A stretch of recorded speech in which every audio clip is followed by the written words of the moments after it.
በአማራ ክልል እየተካሄደ በሚገኘው ጦርነት ከባድ ጉዳት እያስተናገደ የሚገኘው የብልጽግናው አገዛዝ በተለይም ከሰሞኑ የደረሰበትን ኪሳራ ለመቀልበስ በሚል አዲስ ዘመቻ ማወጁ ታውቋል። በዚህም ከሪፐብሊካንና ከአየር ወለድ ኮማንዶ የተውጣጣ የተለየ ኃይል በጎጃምና በወሎ ቀጠና መግባቱ የታወቀ ሲሆን ስምሪቱ ደግሞ አርበኛ መሪ ወዳጆና አርበኛ ዘመነ ካሴን ለመደምሰስ በሚል መሆኑ ሰምተዋል። ይህን ተከትሎም ትናንት አመሻሽና ዛሬ ዳሩን በተደረገ አውደ ውጊያም 2 ሬጅመንት ያገዛዙ ጥምር የጦር ሰራዊት ሲደመሰስ በአሁኑ ሰዓትም ወልዲያ ከተማ በኮማንዶ ኃይል መከበባ ታውቋል። በዝርዝር እንመለከተዋለን። በሌላ በኩል በጎንደር ቀጠና ገባ የተባለው 9 መኪና ኃይል በፋኖች ከበባ ተደርጎበት ከባድ ኪሳራ እያስተናገደ ሲሆን ውጊያው ዛሬ ረፋዱንም ተባብሶ ቀጥሏል ተብሏል። በዝርዝር የምንመለከተው ሌላኛው መረጃችን ነው። ይህ በእንዲህ እንዳለም ፋኖች ከባድ የተባለ የአርፒጂ ጥቃት በመፈጸም ድል ማስመዝገቡና በርካቶችን መደምሰሱን አስታወቀም። ይህ ውጊያ የተካሄደው በባንዳ ሚሊሻ እየተመራ ወደ ፋኖች ቀጠና በገቡ ያገዙ ልዩ ኮማንዶ ጦር ላይ መሆኑም ታውቋል። መረጃውን በስፋት አጠናክረነዋል። በዝርዝር እንመለከተዋለን።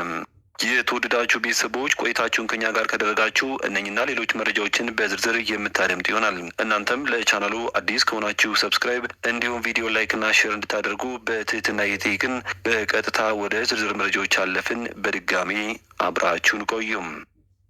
በአማራ ክልል ከፋኖ አንድነት ማግስት እንደገና ያገረሸው ጦርነት ዛሬም ተፋፍሞ ሲቀጥል በአማራ ክልል የተሰማራው የብልጽግና ጥምር የጦር ሰራዊትም ከፍተኛ ሽንፈትን እያስተናገደ ይገኛል።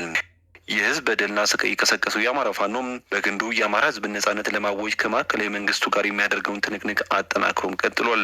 በዚህም በአማራ ክልል የተካሄደ ያለው ይፋዊ ጦርነት ትናንትና ዛሬ ቀጥሎ የተካሄደ ሲሆን በበርካታ የክልሉ አካባቢዎችም በከባድ መሳሪያ የታገዙ አውደ ውጊያዎች መደረጋቸው ታውቋል።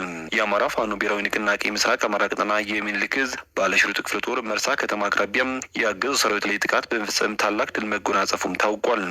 የአማራ ፋኖ ብሔራዊ ንቅናቄ ምስራቅ አማራ ቀጠና የሚኒልክ ዕዝ ምስራቅ አማራ ኮር 1 ባለሽርጡ ክፍለ ጦር በአገዛዙ ጥምር ጦር ሰራዊት ላይ መብረቅ ጥቃት ያደረሰው አርፒጂ በተባለ ከባድ መሳሪያ በመታገዝ ነውም ተብሏል። ትናንት ጥር 14 ቀን 2018 ዓ.ም ከጠዋቱ 12 ሰዓት ላይ በሰሜን ወሎ ዞን ሀብሮ ወረዳ መርሳ ከተማ አቅራቢያ ሊብሶ ኤላይ የተባለ በሚጠራው ቦታ ላይ የአገዛዙ ሰራዊት በአንድ ተሳቢ መኪና እንዲሁም በአንድ ሲኖትራክና በአንድ ፓትሮል ከመርሳ ወደ ደሴ ሲጓጓዝ የባለሽርጡ ክፍለ ጦር ቃኝ ይዘውት በነበረው ከፍተኛ ደፈጣ ሙሉ ለሙሉ በመደምሰስና በማውደም ታላቅ ድልን ተጎናጽፏል። በዚህ ቀጠና 100% ኢላማውን የጠበቀም የአርፒጂ ጥቃት ከመርሳ ወደ ደሴ በአንድ ተሳቢ ሲኖትራክ እንዲሁም በአንድ ፓትሮል ተጭኖ ሲንቀሳቀስ በነበረም የአገዛዙ ጥምር ኃይል ላይ ተፈጽሞ የብልጽግና ጦር ሙሉ በሙሉ ከነተሽካሪው መደምሰሱና መውደሙንም ከቦታው የወጡ መረጃዎች ያሳያሉ። ምንጮቹ አክለውም አገዛዙ ሙትና ቁስለኛውን በአስተር አምቡላንስ ወደ መርሳ ሆስፒታል ሲያመላልስ አርፍዷል ያሉ ሲሆን በውጊያ ከተደመሰሱት ያገዙ ኃይሎች መካከል ለጊዜው ስማቸው ያልታወቀ ከፍተኛ ወታደራዊ አመራሮች ይገኙበታል ብለዋል። በአማራ ፋኖ ኃይሎች ከፍተኛ ጥቃት ተደናግጦ ነበር የተባለው የሰራዊት ተጨማሪ ኃይል በማስገባት በበቀል ንጹሐን ነዋሪዎችን ኢላማ በማድረግ ጥቃት ማድረሱን የተነገረው። በዚህ ቀጠና የደረሰውን ጥቃት ተከትሎ ወደ መርሳ ቀጠና የኮማንዶና የሪፐብሊካን ጋርድ ወልዲያ እንዲገባ መደረጉ ሲነገር ጥር 13 ቀን 2018 ዓ.ም ከጋሽና ወደ ፍላቄ ሲንቀሳቀስ በነበረው የብልጽግና መከላከያ ሰራዊት ላይ የአንሻ ክፍለ ጦር ከባድ የደፈጣ ጥቃት በመፈጸም ድል ማስመዝገቡን ትናንት መዘገባችን አይዘነጋም። ከዚህ ጋር በተያያዘም አገዛዙ ከሪፐብሊካና ከኮማንዶ እንዲሁም ከአየር ወለድ ኃይል የተወጣጣ የተለየ መቻ ኃይል ማስገባቱም ሰምቷል። ወታደራዊ ምንጮች እንደተናገሩት ከሆነ ደግሞ ኃይሉ ተመልምሎ የገባው አርበኛው ዋርካው መሪ ወዳጁን እንዲደመስስ አሊያም እንዲማረክ ስምሪት ተሰጥቶት ነው ብለዋል። ይህ ኃይል በደብረ ዘይት ሲሰለጥን ከቆየ በኋላ ነው ስምሪት የተሰጠውም ተብሏል። በተመሳሳይ በጎጃም ቀጠና አርበኛ ዘመነ ካሴን ለመደምሰስ ከሜካናይዝ ኃይል ጋር የተቀናጀም ልዩ የሪፐብሊካን ኃይል መግባቱ ታውቋል። ይህ በእንዲህ እንዳለም በርካታ ያገዙ ኃይል በ9 ፓትሮል ተጭኖ ታች ጋይንት ላይ ከበባ አድርጎ መቀመጡን ምንጮች ገልጸዋል። ይህን ተከትሎም በደቡብ ጎንደር ታች ጋይንትና አካባቢ ላይ ያለው የፋኖ ኃይል ጥንቃቄ ያስፈልገዋልም የተባለው የገብርዬ ክፍለ ጦሩ ዋና አዛዥ አዲሱ ደባልቄም ክፍለ ጦሩ ለሱ ታማኝ የሆኑትን ወደ 30 የሚሆኑ ታጣቂ ዘመዶችን ጠርንፏል የተባለ ሲሆን ከህዝብ የተወጣጣ 3 ሚሊዮን ብር በመያዝ በውጊያ በተማረኩት 2 ፓትሮሎች ላይ 2 ዲሽቃ በመጥመድ የብልጽግና ኃይል መጥቶ እንዲወስደው እየተጠባበቀ እንደሚገኝ ተነገረ ሲሆን ከዛው የነበሩ የክፍለ ጦሩ አባላትም አዲሱ ደባልቄን ከበባ ውስጥ ያስገቡ ሲሆን በሰዓታት ውስጥም ውጊያ መጀመሩ አይቀርም ሲሉ መረጃውን ከስፍራው ምንጮች አድርሰዋል። ምንጮቹ አክለውም ጠላት አዲሱን ለማዳን በ9 ፓትሮል 30 ኪሎ ሜትር ርቀት ላይ እንደሚገኝም ገልጸዋል።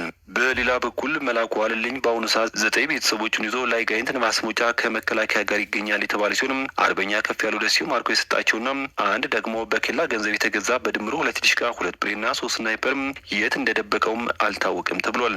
ነገር ግን አሁን ላይ ወደ መንግስት ሊገባ እንደሆነም እየተነገረ ይገኛል። ይህ ሰው ከ4 ወር በፊት ከአካባቢው የመከላከያ አዛዥ ጋር ተገናኝቶም 3 ሚሊዮን ጥሬ ገንዘብና በርካታ የተለያዩ አይነት ተተኳሾችን ሌሎች እንዲወጋና ሎጂስቲክስ ማሟያ ተከፍሎት እንደነበርም ተዘግቧል። ስለሆነም እየተካሄደ ያለው ነገር ደም የሚያፈስ በመሆኑም አንደኛ ኮር በጉዳዩ ላይ ጣልቃ ገብቶ ነገሮችን በቁጥጥር ስር መዋል እንዳለበትም ጥሪ ቀርቧል።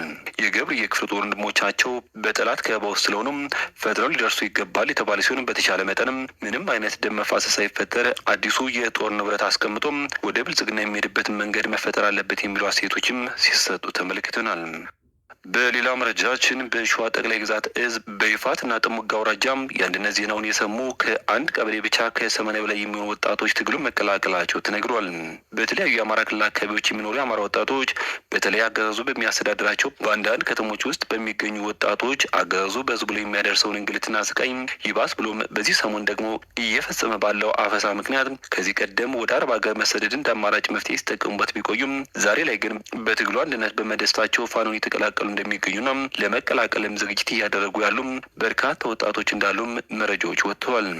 በተጨማሪም በመንግስት ተገደው ሲያገለግሉ የነበሩ የሰራዊት አባላትና ሚሊሻዎች በከፍተኛ ሁኔታ ወደ ፋኖ በመትመም ላይ እንደሚገኙም የወጡ መረጃዎች ያመላክታሉ። ይህ የሚያሳየው ደግሞ ገና በአንድነቱ ማግስት ድርጅቱ ሙሉ ለሙሉ ወደ ስራ ባልገባበት በሰዓት ይህንን ያህል በርካታ ወጣት ትግሉን ከተቀላቀለም ድርጅቱ ሙሉ ለሙሉ ወደ ስራ ሲገባና ከአራቱም ማዕዘን የተወጣጣ ሰራዊት ጠላትን መምታት ሲጀምር ምን ያህል አዳዲስ የፋኖ አባላትን ልናፈራ እንደምንችልና ስርዓቱን እስከ መጨረሻው ገርሰን እንደምንጥለው መገመት ነቢይ መሆን አይጠይቅም ሲሉ የፋኖ አመራሮች እየተናገሩ ይገኛሉ።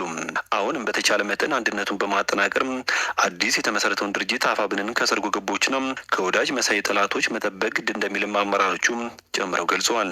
ምናልባትም የያዝነው ሁሉን አቀፍና ስፋት ያለው ሀገራዊ አጀንዳዎች የያዘ ትግል ስለሆነ ከውስጣችን የሀሳብ አለመግባባቶች በአጋጣሚ ቢፈጠሩም እንኳን የቤታችንን ገመና በጉያችን ደብቀን ቁጭ ብለን እንደ ድርጅት እየተነጋገረን ለሚፈጠሩት አለመግባባቶችና ለችግሮች መፍትሄ አምጭና ውሳኔ ሰጪ ልንሆን ይገባል እንጂ በጭራሽ ከዚህ በኋላ ተስፋ የጣለብንን ህዝብና በአንድነቱ በስራ ስነ ልቦናው በደስታ የተሞላው ህዝባችንን በድጋሚ ደስታውን እንዳንቀሙና ተስፋ እንዳናስቆርጠው መጠንቀቅ ያስፈልጋል ሲሉ ነው የፋኖ አመራሮች የገለጹት።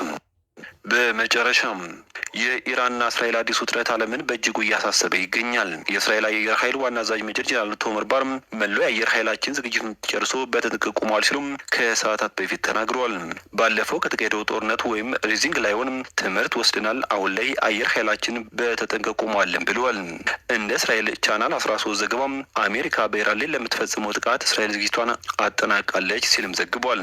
በዚያ ዜናም አሜሪካ ኢራንን ባካለል መልኩ ባለፉት 36 ሰዓታት ውስጥ ከአሁን በፊት ታይቶ በማይታወቅ መልኩ በርካታ መሳሪያዎችና ቦምብ ጠየቶችንም ወደ መካከለኛው ምስራቅ የጦር ቤዞቿም አጓጉዛለች ተብሏል። በ36 ሰዓታት ውስጥ ብቻም መዳረሻውን ኳታር፣ ኩዌት እና ጆርዳን ያደረጉ 15 የካርጎ ወይም መሳሪያ የጫኑ በረራዎችንም አሜሪካ ማድረጓም ታውቋል። የተወደዳችሁ ቤተሰቦች ለሰዓቱ የነበሩን መረጃዎች እነኝን ይመስሉ ነበር። በቀጣይ በሌሎች ዜናዎች እንዲሁም ጥቆማ እስከምንገናኝ በያላችሁበት የዓለም ጫፍ በሰላም ቆዩኝ።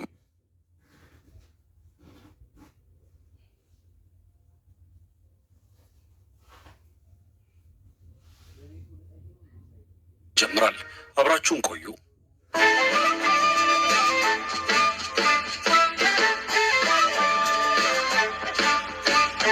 ጤና ይስጥልን የቢቢሲ አማርኛ አድማጮች እንደምን አምሽታችኋል። ለማክሰኞ ምሽት ያልናቸውን ዘገባዎች እነሆ ይዘን ቀርበናል። በዛሬው ፕሮግራማችን ዶናልድ ትራምፕ በህዳሴው ግድብ ላይ ያላቸው ፍላጎት ምንድን ነው?